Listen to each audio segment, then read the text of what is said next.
couple years ago, I was working in San Francisco. I transitioned from like finance, venture capital to working at a startup. California's on fire, like literally fires, droughts, etc. So I'm like, you Yeah. know what? Like, I'm tired of selling insurance online, which is basically what I was doing.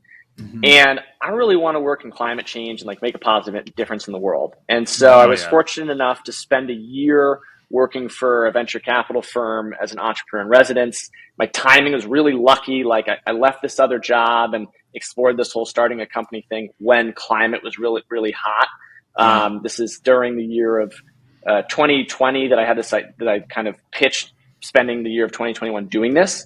So Yeah. 2021, I start off the year, I'm researching solar panels. I'm like looking around San Francisco. I'm like, wow, why does every house not have a solar panel on it? Then I'm like looking at electric vehicles. And at one Yeah. point, I'm looking at direct air capture. And I'm like, wow, this is so cool. These companies are sucking carbon out of the air with fans and like putting it underground. Brilliant.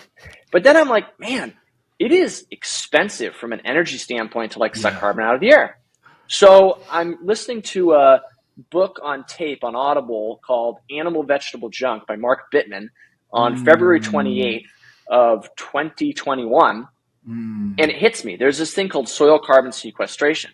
And I'm like, oh my Mm. gosh, all my peers on the coast are out of their minds. Like, there are these things called Mm. plants that naturally consume Ah, carbon and put it in the ground. Like, holy moly, yes. like, we got to look at this. So I do a Yes. bunch of academic research. I call Gabe Brown, like all the stereotypical stuff you would do. So then I'm like, okay, well, unfortunately, by background, I'm a coastal elite. I grew up in Connecticut. I'm in San Yeah. Francisco. But I Yeah. remember gonna have a prayer of like doing anything in this community. I've got to find someone who comes from this world, and I need to get Hmm. out there and actually understand, what farming is. So I rent a Hmm. pickup truck in Helena, Montana, and I spend like a month driving across the country.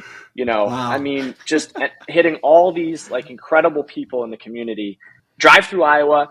I stop and I have afternoon kind of water at Sarah Carlson of Practical Farmers of Iowa's house in Des Moines. And I'm talking about, man, rotational grazing and cattle. Like, that's where she's like, you have got to meet Nick Wallace of 99 Counties. Like, what he's doing is so cool. Yeah. And so she ends up connecting me to Nick. Initially, I'm like, oh my God, I see Nick's video in his loft where he's got a map of Iowa behind it with 99 counties. And I'm like, wow, like Yeah. this guy's got to figure out, man, this guy's going to be so successful. God, I wish I had that idea. Yeah. And then Nick and I start talking. I make him do like 5 million Zooms. He's now the world's biggest fan of Zoom. Oh, I love it. And we realized that like the two of us together have complementary skill sets and we should do this.